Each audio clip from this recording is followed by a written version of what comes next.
Hello and welcome to the Workplace Options podcast. In this special learning series, we will be humanising the WPO learning topics and profiling some of our top trainers.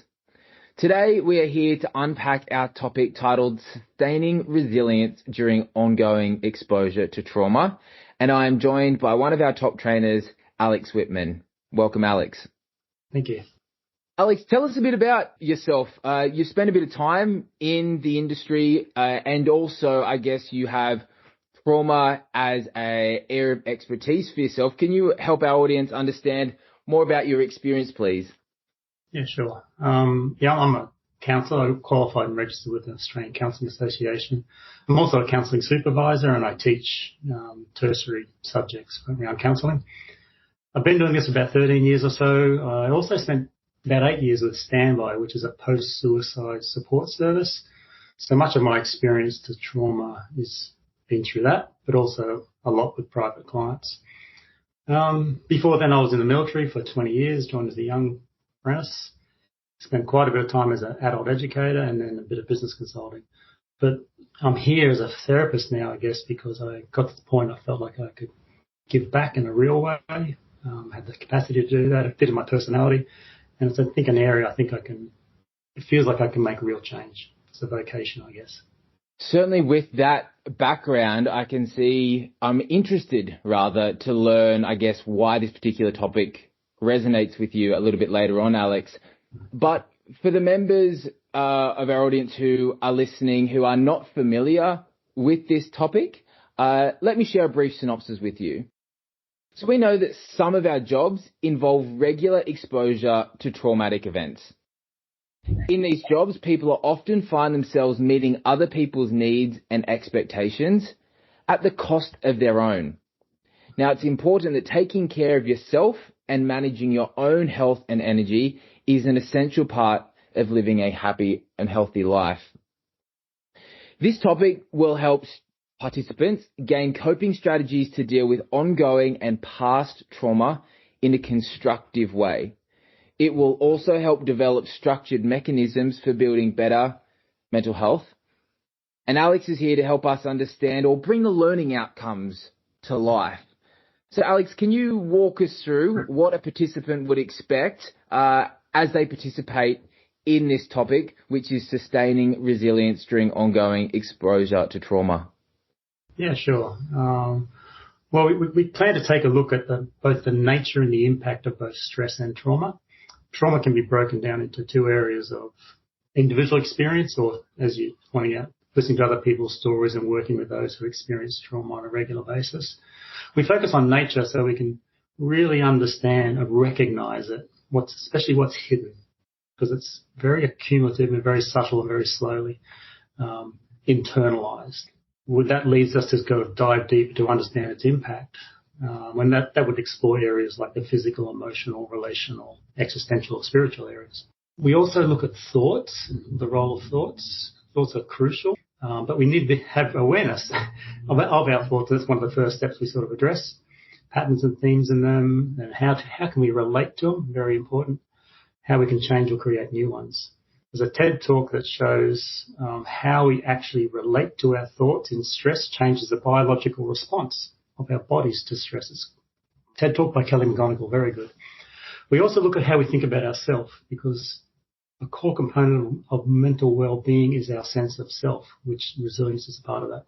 We also look at effective learning strategies. We aim for a holistic approach that looks at some of those components, like the relational, personal healing and growth, and then, of course, prevention. It's a mix of top-down and bottom-up. So top-down approaches would be thoughts, and bottom-up approaches is mind, body, emotions.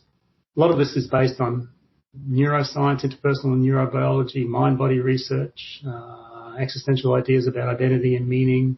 And a lot of positive psychology comes into this, which focuses on things like post-traumatic growth rather than post-traumatic stress, and the innate nature of resilience. Also, for improving resilience and managing stress, we want to sort of look at the capacity or develop the capacity of individuals to face and grow from challenges, post-traumatic growth, but also thriving emotionally, professionally and socially.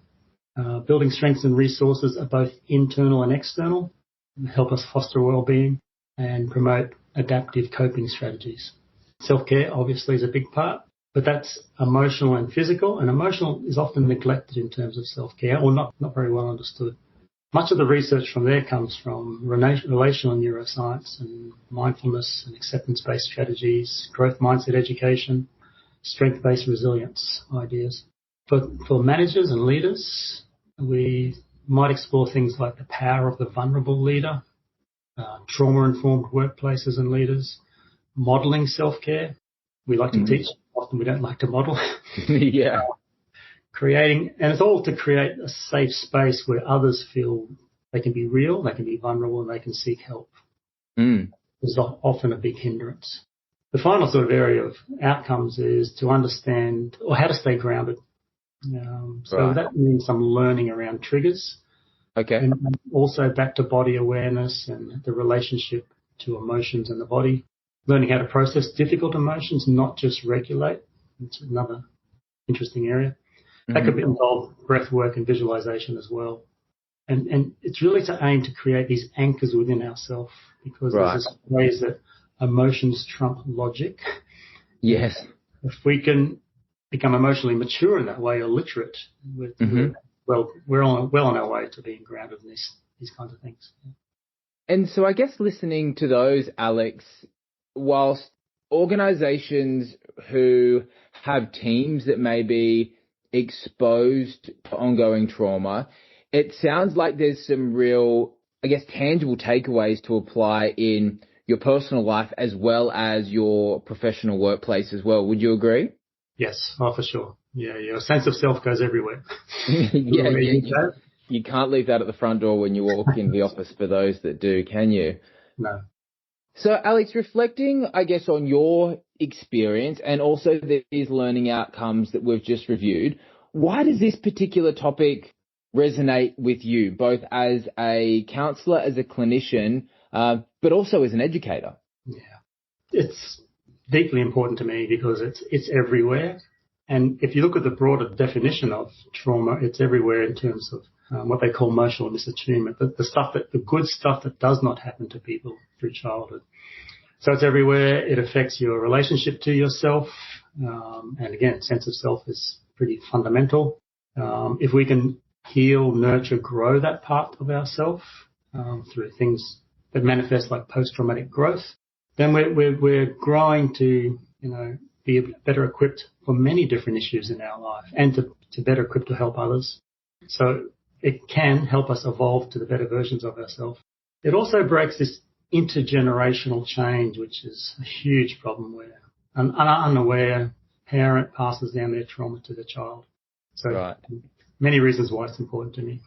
Interesting. And so potentially for organizations that they may not necessarily have a team that is exposed to the stereotypical ongoing trauma, potentially this topic can add value to organizations and to teams more broadly, because we don't always know the past of our employees, and particularly when you were saying things like intergenerational trauma and emotional misachievement that are childhood-based, triggers, those elements may not be known to an employer. So certainly looking beyond the label of the topic to these deeper learning outcomes and how that can add value to an organization.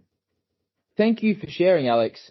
So for those listeners who are considering rolling out some trauma-based training to your organization, please get in contact with Workplace Options and we can help you out. And for Alex here, he's available to deliver these sessions in person or virtually here in Australia, but also globally through our virtual learning platform. Alex, thank you very much for taking the time to share these learning outcomes with us, and I look forward to next time. Great. Thank you for inviting me.